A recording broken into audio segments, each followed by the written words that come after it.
Bonjour et bienvenue sur le plateau de la médecine au féminin pour ce nouveau portrait d'une femme d'exception qui se bat contre une maladie qui, elle, ne l'est pas.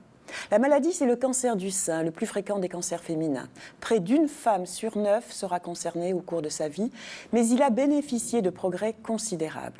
Aujourd'hui, 3 cancers du sein sur 4 sont guéris. La femme d'exception, aujourd'hui, est Suzette Delaloge. Bonjour. Bonjour. Bonjour.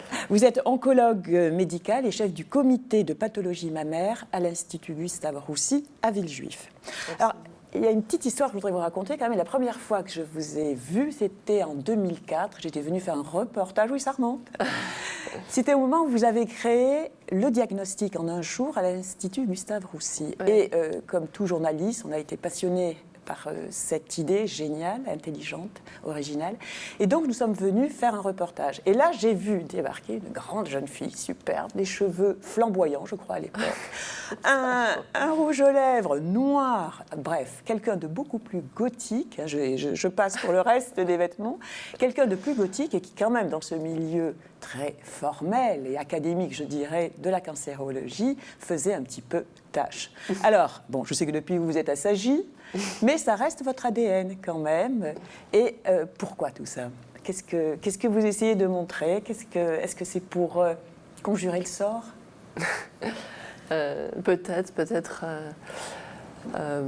Parce qu'en cancérologie, en fait, on n'est plus vraiment dans de la médecine très traditionnelle, parce qu'on doit rompre avec un certain nombre de choses, de traditions à la fois en termes d'une médecine classique. Aujourd'hui, on exerce une médecine technologiquement avancée et par ailleurs humainement assez différente. Donc je pense que les relations aussi qu'on a avec les patients sont relativement différentes de ce que c'était il y a 20 ans.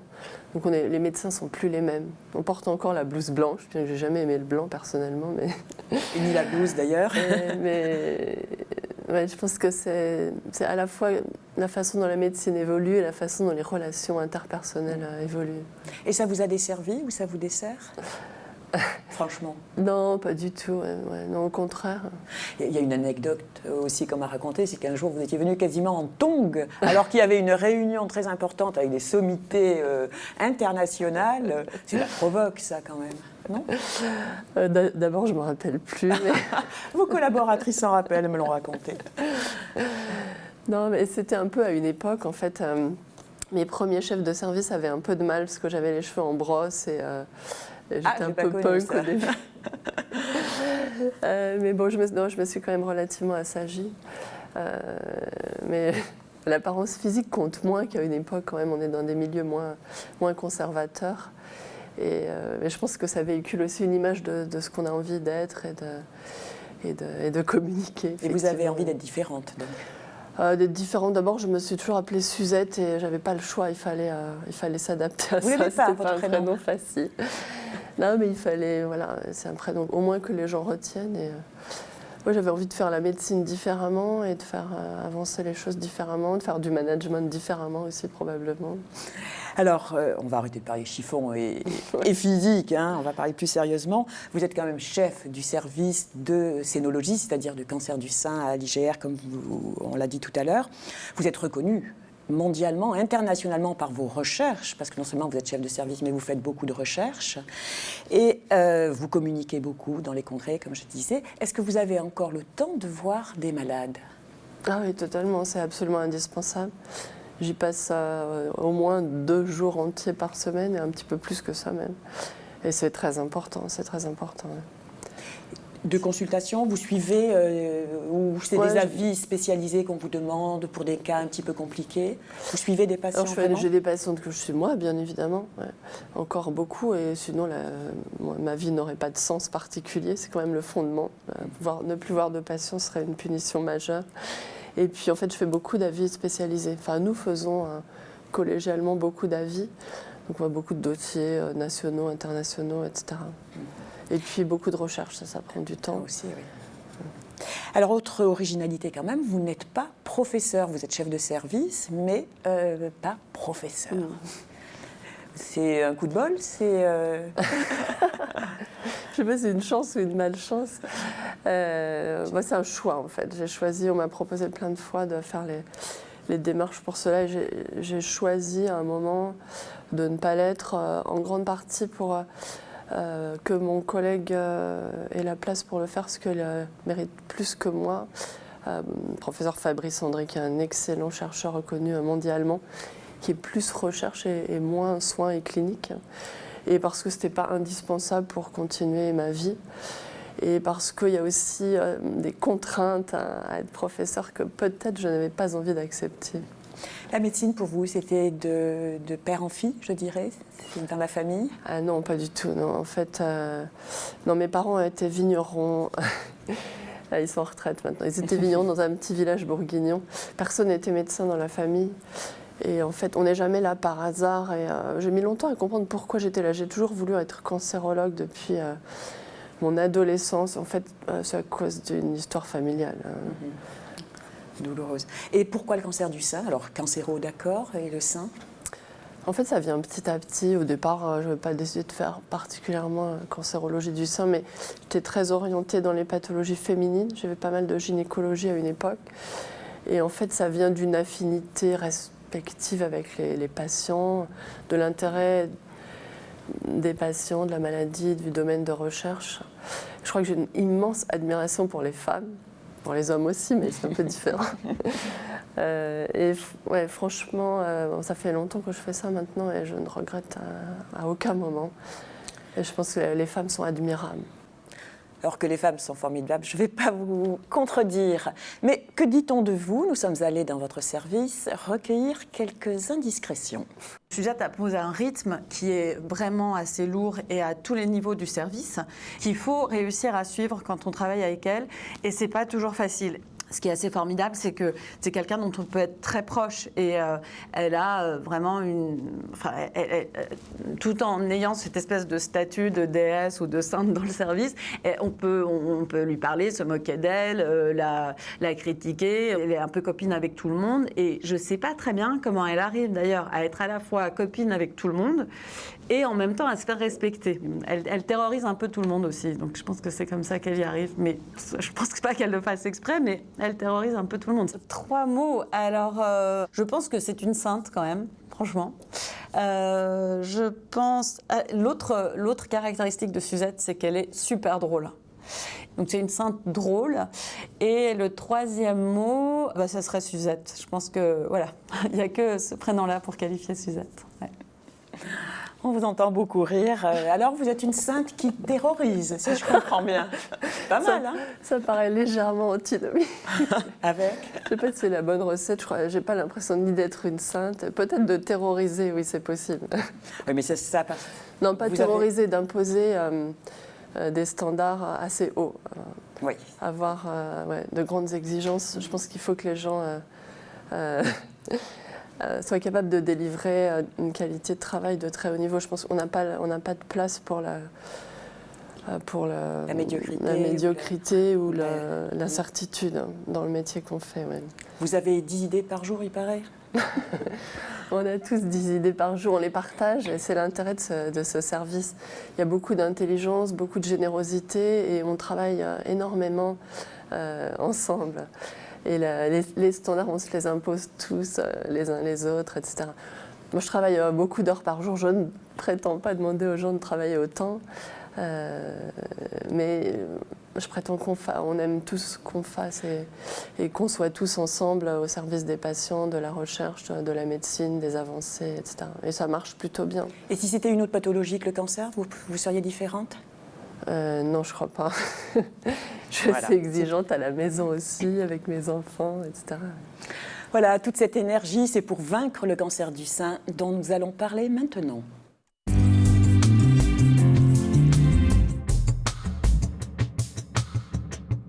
Alors, on va parler de la fréquence du cancer du sein. En préambule, je disais que c'était une femme sur 9 qui risquait d'être confrontée, qui allait même être confrontée à ce problème. Est-ce que ça continue à augmenter encore, la fréquence du cancer du sein aujourd'hui? En fait, actuellement, la fréquence stagne. L'incidence n'augmente pas depuis quelques années. Il y a un effet qui est probablement en partie lié à l'arrêt des traitements hormonosubstitutifs. C'est ce qu'on a, enfin la diminution des prescriptions, en tout cas, on a considéré cela. Mais il y a aussi d'autres effets. En fait, le problème de l'épidémiologie, c'est qu'on ne comprend pas très bien à certains moments pourquoi l'incidence augmente autant et à d'autres pourquoi elle diminue. Actuellement, en tout cas, on est autour de 50 000 nouveaux cas par an en France chaque année et on a l'impression d'avoir une certaine stagnation dans les 3-4 dernières années. Et en Europe, c'est pareil, c'est une tendance... C'est pareil en Europe. En fait, là, à chaque fois, on a quelques années de retard sur les Américains, très, très curieusement. Les Américains ont eu le même plateau avec une légère tendance à la réaugmentation ultérieurement. Donc malheureusement, on ne s'attend pas à ce que les choses se stabilisent à très long terme. Alors on va parler de survie aussi. De nouvelles données sur la survie des cancers du sein en France montrent qu'elle a augmenté et même 3 cancers sur 4 guérissent aujourd'hui. Des progrès qui tiennent à une meilleure connaissance du cancer. Regardez cette explication simple de ce qu'est le cancer du sein. Les seins chez la femme sont principalement composés de tissus adipeux et de glandes mammaires. Les glandes mammaires s'écoulent dans le sinus galactophore qui assure la liaison avec le mamelon. Au cours de la grossesse, le volume des glandes mammaires augmente afin de s'adapter à la production de lait. Ce processus est régulé par des hormones. Le cancer du sein est un néoplasme malin de la glande mammaire. Il est l'une des causes les plus courantes de décès par cancer chez la femme.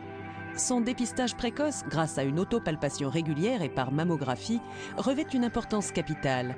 L'autopalpation permet de détecter des irrégularités telles que des nodules ou des renflements avant que la maladie n'ait eu une chance de s'étendre. Le danger associé à tous les cancers et en particulier au cancer du sein est que cette maladie peut se propager rapidement dès lors qu'elle a envahi le système lymphatique. Le système lymphatique constitue un havre parfait permettant ensuite au cancer de se propager dans tout le corps. Je vois que vous avez réagi à cette vidéo. Qu'est-ce qu'elle vous inspire ? Je la trouve un petit peu effrayante en fait, mais probablement c'est uniquement une image, donc je ne suis pas sûre qu'il faille en tenir compte exactement comme ça. Un exemple pour expliquer un petit peu comment mais ça se passe. Mais ça permet de comprendre effectivement qu'il faut réagir vite et que c'est très important de dépister tôt avant que la tumeur ait effectivement eu le temps d'envoyer des cellules se promener. Ouais. Oui, on le voit dans cette vidéo, c'est au tout premier stade d'apparition du cancer qu'il faut faire quelque chose, avant justement l'envahissement des ganglions. Et c'est possible donc grâce à la mammographie. Alors il y a tout un dépistage systématique qui est proposé actuellement entre 50 et 74 ans. Bon, il y a eu un tas de polémiques, on ne va pas revenir là-dessus, mais juste une question, est-ce que vous pensez qu'on en fait trop maintenant là-dessus ? Parce qu'on veut l'élargir un peu avant, peut-être après. Qu'est-ce que vous en pensez ? En fait, il y a un vraiment très grand débat actuellement et l'Institut national du cancer a lancé sa concertation citoyenne. Et il y a une vraie question qui est, est-ce qu'on continue le dépistage tel qu'il est ? Parce que vous savez que la participation n'est que de 53%, ce qui est vraiment très insuffisant. Donc il y a 2 questions un petit peu antinomiques, une fois encore. La question de est-ce qu'on doit élargir jusqu'à 40 ans, comme les Américains ? D'ailleurs, certains États américains font une mammographie tous les ans et pas tous les 2 ans. Et l'autre question est, au contraire, est-ce qu'on doit démanteler le système tel qu'il est actuellement dans la mesure où il coûte très cher et finalement les femmes ne participent pas alors que c'est quelque chose d'excellent.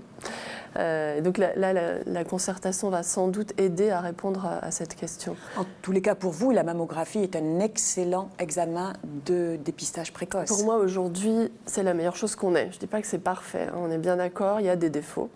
Mais lesquels ? Les défauts, c'est que on dépiste des choses qui ne sont pas des cancers, donc parfois on inquiète des personnes pour rien, mais pas très longtemps. On dépiste des cancers qui n'évolueraient pas. Dans 10 à 15% des cas, les cancers qu'on dépiste n'enverraient jamais de cellules, comme on a vu sur cette vidéo. Mais ça, on ne sait pas les reconnaître. C'est une fois qu'on a dépisté un cancer, on le traite, et pas forcément avec des traitements très lourds. Donc aujourd'hui, on ne sait pas les reconnaître. Donc on accepte de traiter 10 à 15% de personnes, sans doute pour un cancer qui n'aurait jamais évolué, pour sauver la vie des autres. Et il y a quand même des résultats indéniables qui sont que... on évite un décès sur 5 de cancer du sein par le dépistage. Ce n'est pas parfait. Probablement dans 20 ans, on n'utilisera plus la mammographie de dépistage ou pas telle que maintenant. Mais pour l'instant, c'est la seule chose qui soit vraiment efficace. La palpation, comme ça a été cité un petit peu dans la vidéo, on oublie. La palpation, c'est quand on n'a pas mieux, c'est pas mal. Et surtout la palpation avec la mammographie, c'est bien. En France, on fait les deux. Hein. C'est mammographie plus palpation. Palpation seule, c'est si on n'a pas grand-chose d'autre.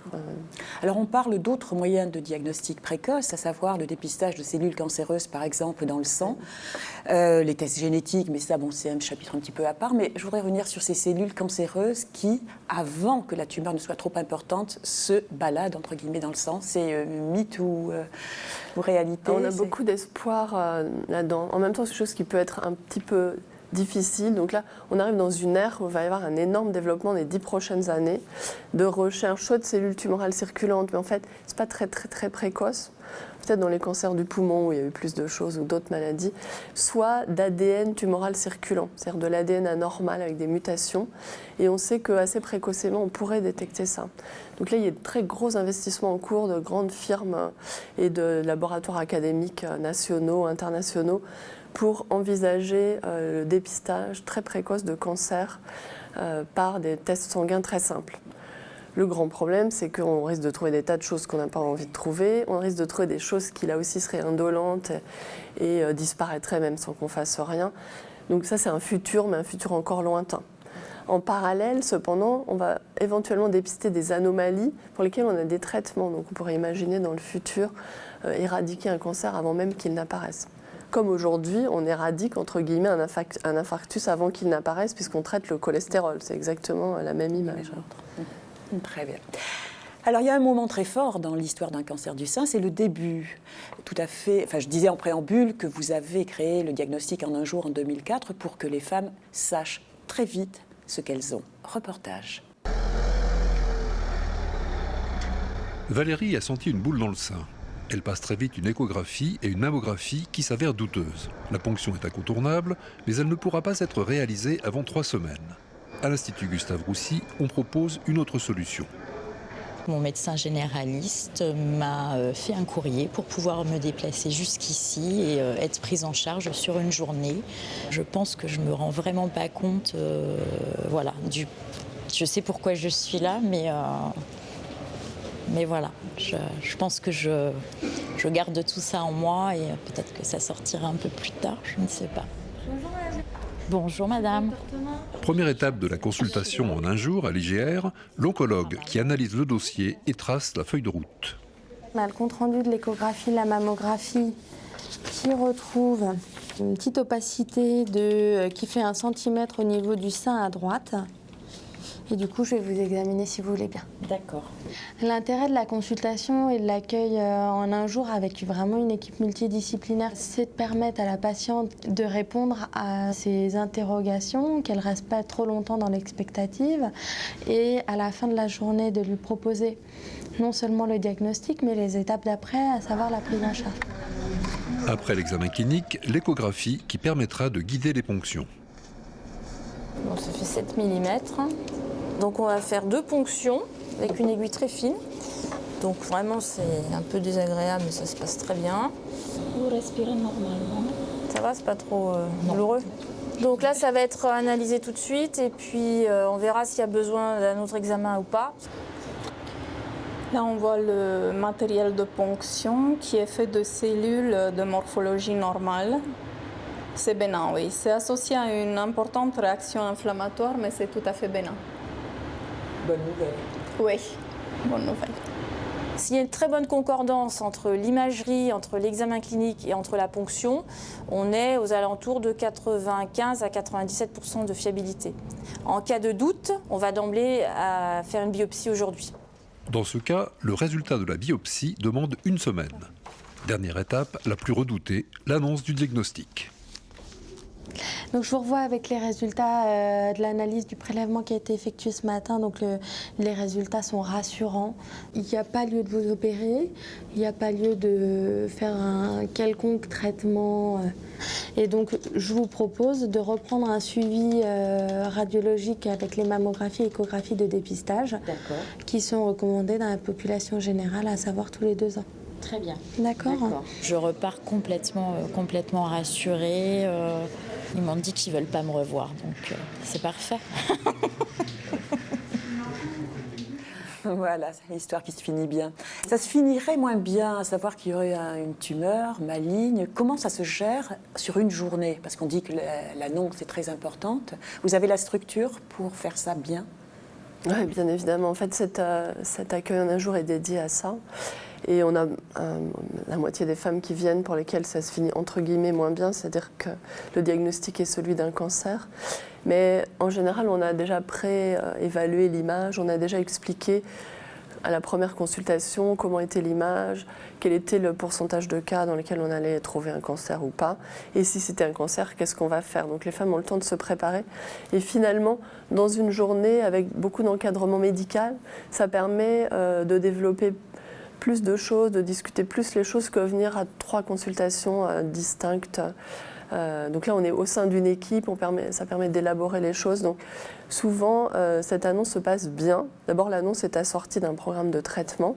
Donc on va proposer à une femme, vous avez un petit cancer de 1 cm, si ça avait été le cas de cette femme, ce qui n'est pas le cas. On va proposer une chirurgie assez rapidement, une chirurgie du sein avec un ganglion sentinelle, quelque chose d'assez simple, qui va se faire en ambulatoire, elle va être opérée dans la journée. On va organiser tout ça, lui proposer des dates, elle repartira avec ces dates. Et il y aura ensuite des propositions pour les soins de support, c'est-à-dire un suivi psychologique si elle le souhaite. Il y aura d'autres consultations médicales en fonction des besoins. Globalement, on arrive vraiment bien à gérer ça dans une journée. Et au contraire, je pense, de mon point de vue, de notre point de vue de soignant, on maîtrise mieux les choses et les personnes se sentent bien encadrées en passant un certain temps avec nous. On a le temps de plus partager les choses, etc. C'est moins des choses distinctes dans le monde extérieur. Alors il est vrai que dans le reportage, on est un petit peu schématique et mathématique, je dirais. On passe de l'un à l'autre, on ouvre, on ferme les portes aux 3 étapes. Fluides. Mais effectivement, Valérie nous expliquait qu'elle avait passé une journée où sans arrêt il y avait quelqu'un, si elle le souhaitait, qui l'aidait, qui lui parlait, qui expliquait les choses. Et c'est vrai que là, dans le reportage, on ne le voit pas, mais c'est une part très importante de ça. On a une infirmière de coordination, qui est extrêmement importante. Qui, en dehors de servir le café et le thé, parle beaucoup. C'est vraiment quelque chose de très particulier. Alors quand même, l'autre avantage du diagnostic en un jour, c'est d'aller vite. Alors c'est certes psychologiquement encadré, mais surtout aller vite. Vite pour la connaissance et le traitement à suivre. Si on attend, par exemple, on a un diagnostic, une suspicion, la biopsie, les résultats, etc. 1 mois, 2 mois, quel risque prend-on à attendre ? Dans la plupart des cas, il n'y a pas de risque majeur à attendre 1 mois, ce n'est pas dramatique. Dans certains cas, certaines tumeurs sont de croissance très rapide et nécessitent une prise en charge assez rapide. Dans la plupart des cas, ce n'est pas dramatique. Mais c'est plutôt, ce diagnostic en un jour rencontre plutôt les besoins actuels dans notre société. On est tous pressés de savoir, on est tous pressés de s'organiser, nous avons tous des vies complexes, etc. Donc ça répond plus aux besoins de l'organisation sociétale qu'à des vrais besoins médicaux. Bien évidemment, c'est mieux d'avoir un diagnostic en un jour qu'en 2 mois, on est bien d'accord là-dessus. Mais il n'y a pas non plus d'urgence majeure sur un cancer du sein d'1 centimètre. C'est la majorité du temps. Ça existe dans d'autres centres en France ? En fait, nous avons actuellement la plus grosse structure mondiale, puisqu'on a vu à peu près 15 000 femmes en 11 ans. Mais il y a pas mal de structures qui dispensent du diagnostic rapide en France. Donc on a eu au moins une centaine de visites dans toutes ces années.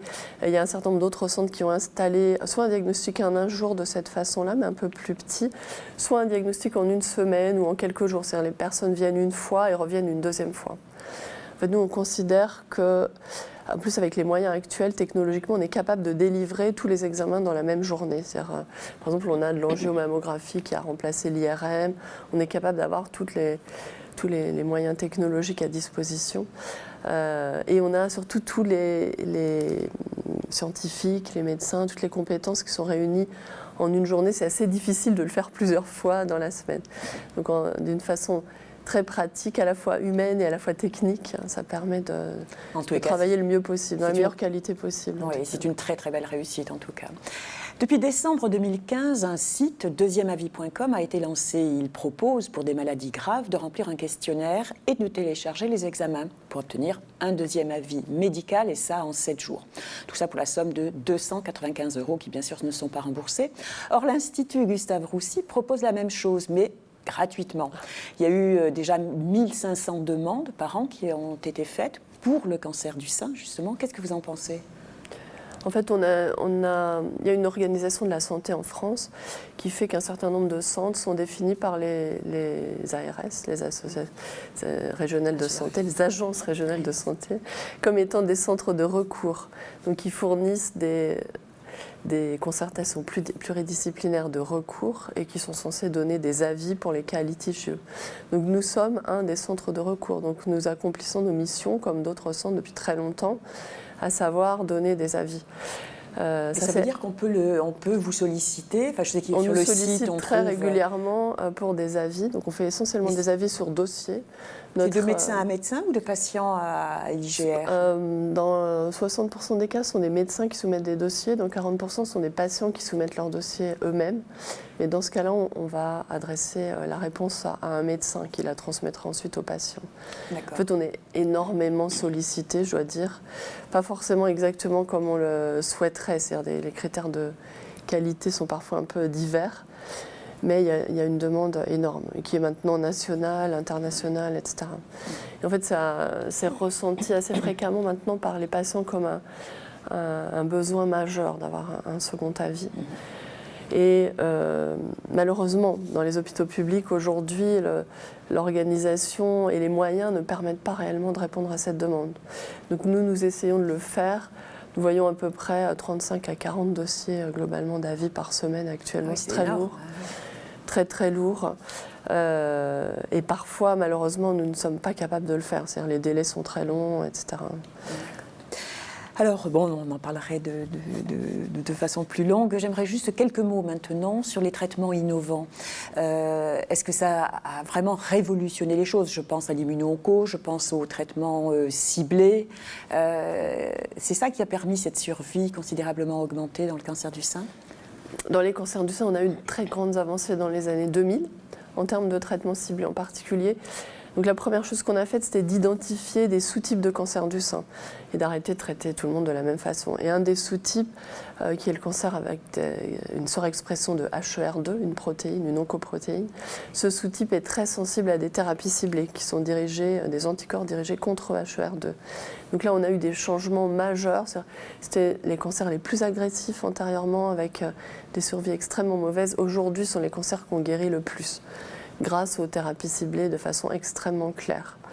Après, on a eu d'autres avancées assez importantes grâce à des thérapies ciblées également, mais moins majeures, on va dire, et ces avancées sont beaucoup en route actuellement. Elles concernent en particulier les cancers du sein qui expriment des récepteurs aux hormones, mais qui sont HER2 négatifs, qui sont le gros des troubles, c'est-à-dire au moins 60% des cancers du sein. Actuellement, il y a plusieurs traitements qui arrivent dans cette pathologie qui sont extrêmement intéressants. Et surtout, on a une trentaine de molécules en développement qui sont potentiellement de grand avenir. Il nous reste un certain nombre de cancers qui sont un peu encore moins bien lotis, on va dire, qui sont ce qu'on appelle les cancers triple négatifs, pour lesquels les avancées tardent un peu plus à venir, mais sont en cours néanmoins. Et là, les immunothérapies sont particulièrement intéressantes. Voilà, l'avenir donc est très intéressant. Ouais. Pour les traitements. Alors, vous vous posez sans doute un tas d'autres questions sur le cancer. Très rapidement, puisque le temps passe très vite, je vais vous poser des petites questions et vous me répondez juste vrai ou faux. Alors, les petites poitrines ont-elles moins de risques d'avoir le cancer du sein? Non, exactement identique. Ne pas avoir d'enfant augmente le risque? Un petit peu, pas énormément, un petit peu. Est-ce que ça existe chez l'homme? Oui, c'est très rare en fait. Moins de 1% des cancers du sein sont chez des hommes. Les compléments alimentaires, l'alimentation, le sucre, on a beaucoup évoqué comme facteur favorisant. En fait, il y a eu énormément de choses. L'épidémiologie est riche de centaines de milliers d'articles sur cette question. Oui. Globalement, aujourd'hui, on n'est pas capable d'identifier des aliments qui donnent le cancer du sein, très clairement. On est capable d'identifier un mode alimentaire, c'est-à-dire une alimentation très américaine, très riche en sucre et en graisse, avec un mode de vie sédentaire, peu de fruits et légumes, etc. Et ça augmente un peu le risque de cancer du sein. C'est un mode de vie global. Donc il vaut mieux s'orienter vers un mode de vie global. Alcool, type tabac, justement, ça joue ou pas? Alors le tabac, pas beaucoup. Il y a une étude qui quand même dit que le tabac augmente le risque de cancer du sein. Les autres disaient le contraire. Disaient non. Par contre, l'alcool, oui, clairement, l'alcool augmente les risques de cancer du sein. Le déodorant? Non, les déodorants n'augmentent pas les risques. Et mettre sa poitrine au soleil, ce sera ma dernière question. Non, ni les soutiens-gorge trop serrés, non. Alors juste on déborde un petit peu sur le temps, mais il y a une question quand même qui me tient à cœur, c'est que vous avez de grands projets, et en particulier au niveau de la prévention justement, et de façon globale, plutôt destinée à des femmes et bien spécifiques, individuelles. Est-ce que vous pouvez nous en dire deux mots très rapidement? Moi, mon idée depuis longtemps, c'est qu'en oncologie, on fait des progrès majeurs, mais les plus grands progrès viennent de la prévention et du dépistage.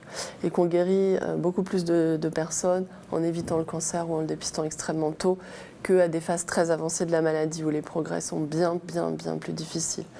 Et donc, mon idée, mais c'est assez difficile, c'est de mettre en place très tôt dans l'histoire de la maladie nos progrès majeurs actuels, à la fois dans la biologie et dans les thérapies ciblées, en allant vers du dépistage spécialisé, de la prévention spécialisée, etc. Pour ça, il faut identifier les personnes à risque. Donc on sait un peu le faire, mais on avance là-dessus.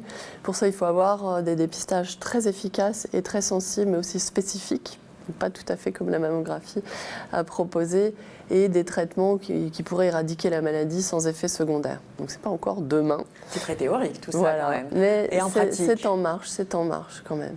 Et vous n'avez pas des projets de centres, de développer des choses comme ça, Donc sans dévoiler des grands secrets, hein. Je ne veux pas lever des scoops en fait, ou des embargos. on est en train de mettre en place un centre concret de prévention personnalisée pour voir si ce paradigme est faisable. C'est-à-dire, il y a toute une première étape qui est l'acceptation. Est-ce que les personnes ont envie de se soucier de leur santé et éventuellement de mettre en place des programmes de prévention personnalisée d'un certain nombre de maladies. Et ça, c'est pas quelque chose qui est simple. Déjà, c'est difficile d'arrêter de fumer, c'est difficile d'avoir un mode de vie qui corresponde aux attentes de santé, surtout de le maintenir pendant longtemps. Et donc là, l'objectif de ce centre, dans un premier temps, c'est avant tout de voir si ça c'est faisable et si les personnes sont aujourd'hui susceptibles de l'entendre et de s'investir dans leur santé, sans que ça soit quelque chose de ni lourd ni dramatique, hein, que ce soit un investissement comme un autre, comme le shopping du samedi, etc.